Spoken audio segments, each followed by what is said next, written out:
एक होता है मारना और एक होता है फेंटा, जो कि इंडिया ने कल हमें लगाया था। भला कोई इतना गंदा मैच आता है।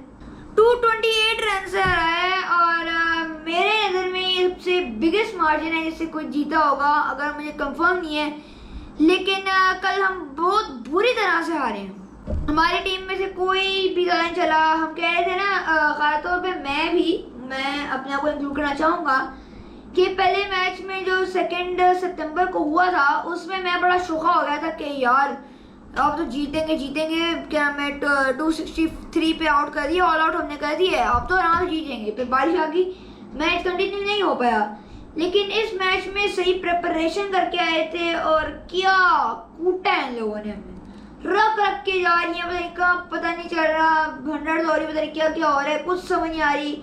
ऐसे बंदे क्या रन मारे हैं जिन्होंने पिछले मैच में नहीं मारे थे और वो बदला लेने आए थे हमारे। इंडिया की तरफ से जो बैटिंग हुई है ना, 356 का टारगेट, वो भी पाकिस्तान के ऐसे बॉलिंग अटैक पे जो कि खेला नहीं जाता, उसके खिलाफ इन्होंने किया और फेंटा मारा इन लोगों ने। और मुझे समझ नहीं आ रही कि शाहीन को क्यों हुआ कि इतने ऐसे रन खाए हैं, नसीम और हारिस को मिला के इतने इन्होंने रन खाए हैं और इनसे बॉलिंग हो नहीं रही थी, ज़्यादा बॉल स्विंग भी नहीं करी थी। एक बंदे की बॉल स्विंग करी थी, वो भी थी नसीम शाह की, वो भी पहले दिन को। जो दूसरा दिन जो रिजर्व डे था उस पर नहीं हुआ। लोग बात करें कि 2019 के वर्ल्ड कप का जो सेमीफाइनल था वो भी रिजर्व डे के गया था और उसमें जो है वो इंडिया हार गया था। तो लोग ये कह रहे थे कि कनेक्शन है इनका और पाकिस्तान से हार जाएंगे, लेकिन ये तो उल्टा हो गया। उनको भी इस चीज़ का बड़ा क्रेडिट जाता है कि उनकी बैटिंग लाइनअप इतनी स्ट्रॉन्ग थी। कोहली भैया एज यूजुअल कहते हैं ना, जो मैंने पिछली वीडियो में कहा था कि यही हिसाब है कोहली भैया का, यानी और टीम के खिलाफ अच्छा नहीं खेलते।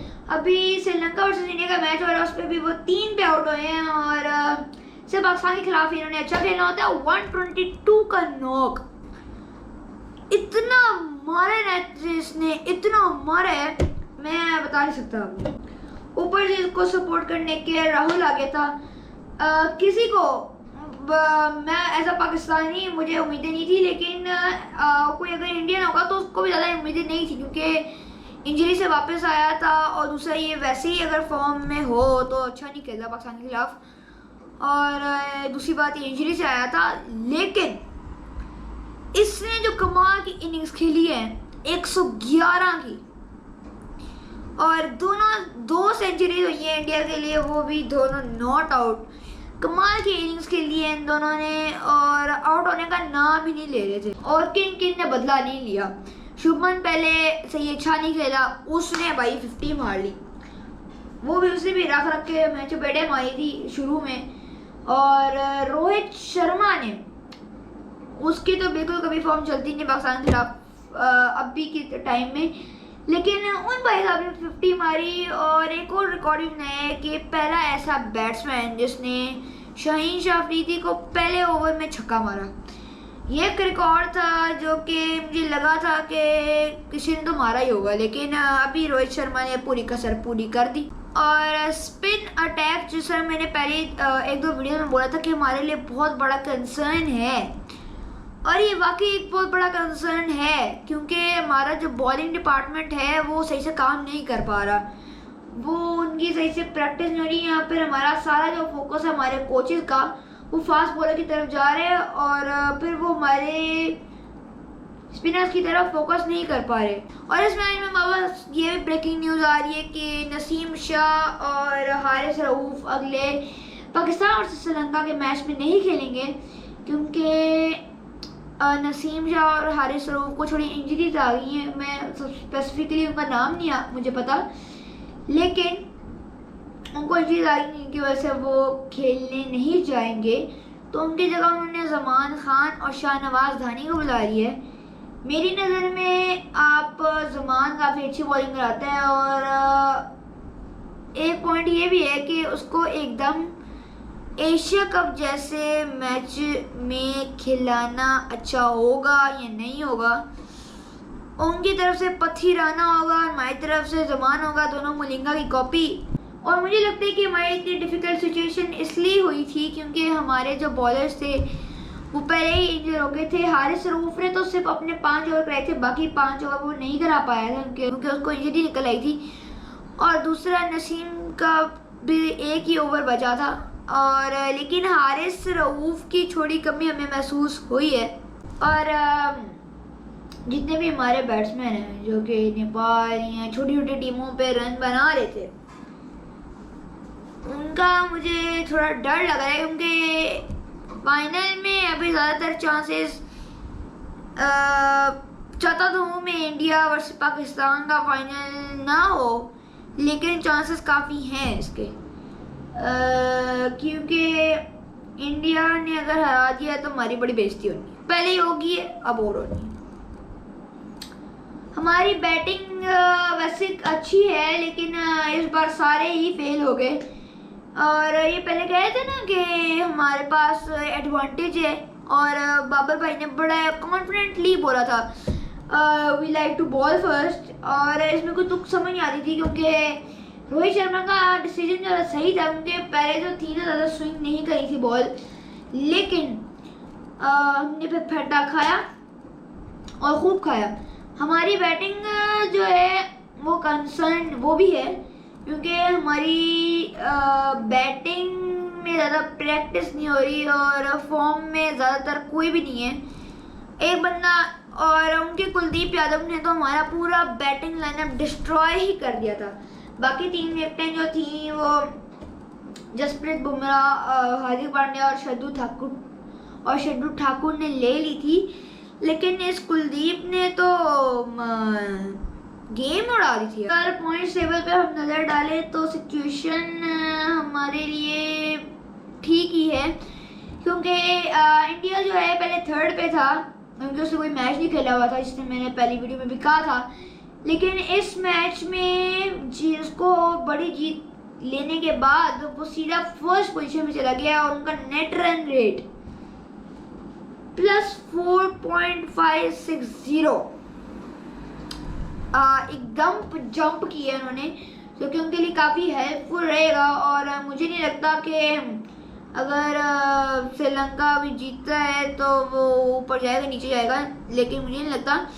लेकिन हम जो है अभी -1.892 में चलेंगे क्योंकि हमने इतना बुरी डिफीट हुई है हमें, तो हम माइनस में चले गए हैं। तो दुआ तो ये करूँगी इंडिया और श्रीलंका का जो मैच है उसमें बारिश ना हो और उनका कोई रिजल्ट निकले ताकि कोई आगे पीछे हो।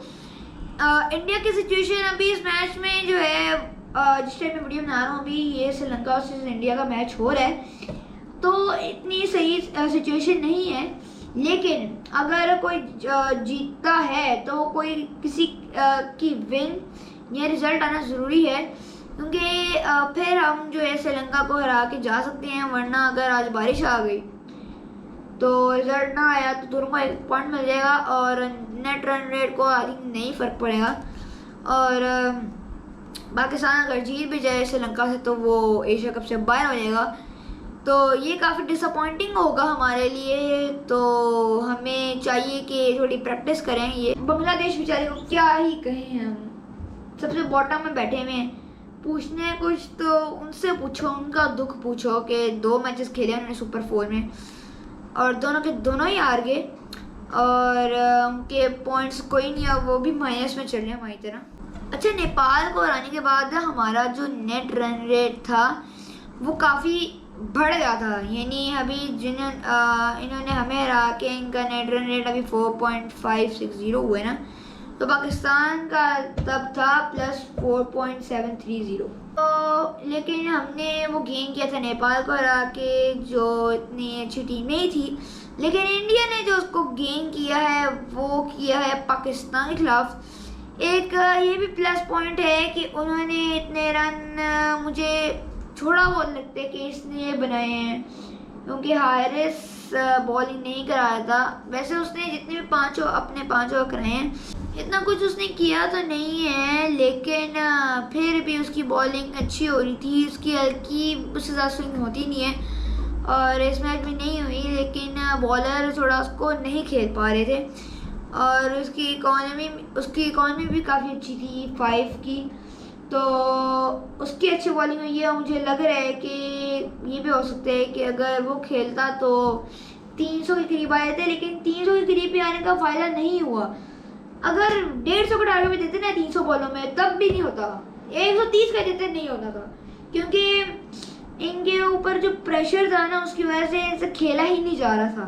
उनकी बॉलें शुरू में ऐसा लग रहा था कि अच्छा खेल लेंगे, लेकिन इमाम आउट हुआ और बाबर आउट हुआ तो सारी उम्मीदें चकनाचूर। पहले पता चल गया था कि हम हार गए हैं और मैंने टीवी बंद करके मैच को साइड कर दिया था। एक तो समझ नहीं आती कि जो है इरफान पठान को क्या चुल मची हुई है पाकिस्तानियों के साथ। पता नहीं कौन सी सदियों की लड़ाई है जो कि अभी आके पूरा कर रहा है, वो भी ट्विटर के ऊपर। और कभी आके कह रहा होता है तो पड़ोसियों संडे कैसा रहा, कभी ये कह रहा होता है कभी वो कह रहा होता है। अपनी टीम में तो उसने बोलना होता ही नहीं कुछ, बेशक बुरे से बुरा कर रहा हो या अच्छे से अच्छा कर रहा हो, इसने सिर्फ हमें ही चढ़ाना होता है। और मेरी दुआ तो ये है कि हारिस और नसीम वापस आ जाएं अपनी इंजरी से, और आगे जो हमारा मैच है पाकिस्तान और श्रीलंका का वो हम अच्छे से खेलें और इनको डिफीट करके फाइनल में पहुँचे हैं और निकले आगे यार। कप लेकर आए घर में यार, हम यार चाय पिए उसके अंदर यार, जल्दी लेकर आओ यार। और इसका दुख तो हमें भी रहेगा कि इतना गंदा कूदते हैं, कोई हद होती है। और यही थी ये वीडियो, अगर आपको पसंद आई हो तो नीचे जो सब्सक्राइब का बटन है उसको दबा लीजिएगा। मुझे पता आप लोग नहीं दबाते, लेकिन दबा लें तो अच्छी बात है। और साथ जो घंटी का बटन है उसको दबाना मत भूलिएगा, और दोस्तों के साथ शेयर करें और उनको भी दिखाया करें अपनी वीडियोस। और मैं मिलूँगा आपको अगली वीडियो में, और तब तक के लिए अपना ख्याल रखिएगा और दुआ करिएगा। जब भी नमाज पढ़ें तो दुआ करिएगा पाकिस्तान टीम के लिए। तब तक के लिए अल्लाह हाफिज़।